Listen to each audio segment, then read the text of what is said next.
Hi! నేను బత్తుల ప్రసాద్. ఇప్పుడు మీకు ఒక ఆసక్తికరమైన విషయాన్ని చెప్తాను నేను. అంటే ఇది పాత విషయమే. కానీ ఇది ఈ తరం వాళ్ళకి తెలియదు. విషయం ఏందంటే 'కోటా శ్రీనివాసరావు', 'బాబు మోహన్' అనే ఇద్దరు మంచి నటులు.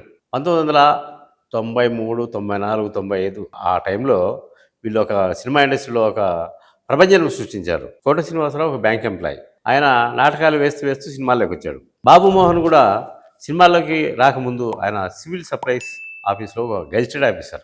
అతనికి కూడా నటన అంటే చాలా ఇష్టం.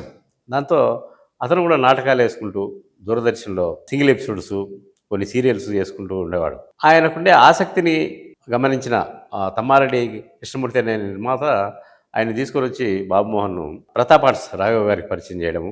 ఆయన ఒక చిన్న వేషం వేయడము ఆయన తీసిన సినిమాలో.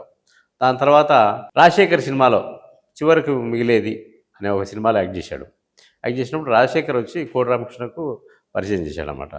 కోడి రామకృష్ణ 'ఆహుతి' అనే సినిమాలో చాలా మంచి క్యారెక్టర్ ఇచ్చాడు. దాంతో బాబు మోహన్ తిరిగి చూసుకోలేదు. కోట శ్రీనివాసరావు స్టార్టింగ్‌లో తెలుసు కదా! మంచి మంచి సినిమాలు 'మనీ' ఇట్లాంటి వెరైటీ వెరైటీ క్యారెక్టర్స్ చేసుకుంటూ వచ్చాడు. వీళ్ళిద్దరి కాంబినేషన్‌లో అప్పట్లో 'మామగారు' అనే ఒక సినిమా వచ్చింది. తర్వాత 'బావగారు', 'సీతారత్నం గారి అబ్బాయి' ఇలాంటి సినిమాల్లో చేశారు. అయితే ఆ టైంలో ఒక గమ్మత్తైన విషయం జరిగింది. 'మామగారి' సినిమాలో కోట శ్రీనివాసరావు ఒక భూస్వామి. అయితే మనోడు అడుక్కునే క్యారెక్టర్ బాబు మోహన్‌ది. వీళ్ళిద్దరి మధ్యన సంభాషణ, కామెడీ చాలా బాగుంటుందనమాట. వీళ్ళిద్దరు కలిసి ఏం చేశారంటే ఒక సీన్ ఉంటది. "అన్నా అదేందన్నా, ఇదేందన్నా" అని డౌట్లు అడుగుతుంటాడు. ఆ డౌట్లు అడగడమే కాకుండా అతన్ని ఎక్కడో చోట అవమానం పాలు చేస్తుంటాడు. అలాంటప్పుడు కోట శ్రీనివాసరావు "అరే అటు తిరుగురా" అని చెప్పి బాబు మోహన్ అటు తిరగగానే కాలుతో తోలుతాడనమాట. ఇలాంటి సీన్లు 2, 3 సినిమాల్లో వచ్చాయి. అయితే తర్వాత ఏమైందంటే బాబు మోహన్ "ఏయ్! నన్ను తన్నడమేనా? నేను కూడా తంటాను కోట శ్రీనివాసరావును. అట్లా రాస్తేనే నేను సినిమాలు చేయడం ఒప్పుకుంటాను" అని పట్టుబట్టాడనమాట. ఆ ఫస్ట్ సినిమా 'మామగారి' సినిమాలో కూడా స్టార్టింగ్‌లో కోట శ్రీనివాసరావు తంతాడు. తర్వాత బాబు మోహన్ కూడా లాస్ట్‌లో బాబు మోహన్ తంతాడనమాట. ఏదో ఒకటి ఇరికించుకొని. అలా 2, 3 సినిమాలొచ్చాయి. ఈ 2, 3 సినిమాల్లో కూడా ఈ వివాదం తెరపైకొచ్చింది. తమాషా ఏందంటే అనుకోని విధంగా మన బాబు మోహన్ రాజకీయాల్లోకి వెళ్ళిపోయాడు. రాజకీయాల్లో అయిపోయి ఎమ్మెల్యే అయ్యాడు. ఎమ్మెల్యే అయితే ఎమ్మెల్యే అయిన తర్వాత కూడా షూటింగ్‌లోకి వచ్చేవాడు. బాబు మోహన్‌తో పాటు గన్‌మెన్స్ వచ్చేవాళ్ళు. గన్‌మెన్స్ వచ్చినప్పుడు కోట శ్రీనివాసరావు చూసి "అరే! వీడికి గన్‌మెన్స్ ఉన్నారు. నాకు కూడా గన్‌మెన్స్ ఉండాలి" అని గన్‌మెన్స్ ఉండాలంటే ఏం చేయాలి? రాజకీయాల్లోకి వెళ్ళాలి. ఆయన ఆ విధంగా బాబు మోహన్ స్ఫూర్తితో రాజకీయాల్లోకి వెళ్ళి ఎమ్మెల్యేగా గెలిచొచ్చి గన్‌మెన్‌లను తెచ్చుకున్నాడు. ఆ విధంగా ఇద్దరు మిత్రులు, శత్రులు. అంటే ప్రొఫెషనల్‌గా ఇద్దరు ఒక స్థాయి నుంచి వచ్చినోళ్ళు కాబట్టి ఇద్దరు బ్యాంక్ ఎంప్లాయీస్, వెల్ సెటిల్డ్.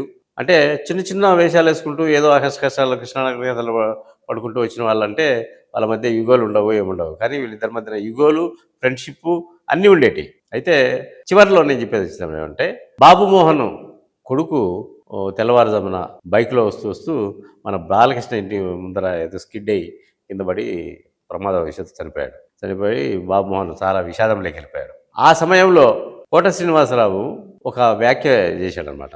అది అప్పుడు దుమారం లేపింది. బాబు మోహన్ కూడా ఈ విషయం చెప్పుకొని బాధపడ్డాడు. బాబు మోహన్‌కు సన్ స్ట్రోక్ తగిలిందని వ్యంగ్యంగా మాట్లాడేవాడు. "చూడు నా కొడుకు చచ్చిపోయి నేను విషాదంలో ఉంటే కోట శ్రీనివాసరావు చూడు ఎట్లా మాట్లాడుతున్నాడో" అని చాలామంది దగ్గర చెప్పుకొని బాధపడడం జరిగింది.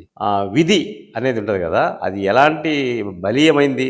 చాలా విచిత్రాలు జరుగుతుంటాయి కదా! ఒకరోజు వీళ్ళంతా కోట శ్రీనివాసరావు, వాళ్ళ కొడుకు అందరూ ఫ్యామిలీ ఎక్కడికో పోయిస్తుంటే కోట శ్రీనివాసరావు కొడుకు ఒక అత్యాధునికమైన ఒక బైక్ కొనుక్కున్నాడనమాట.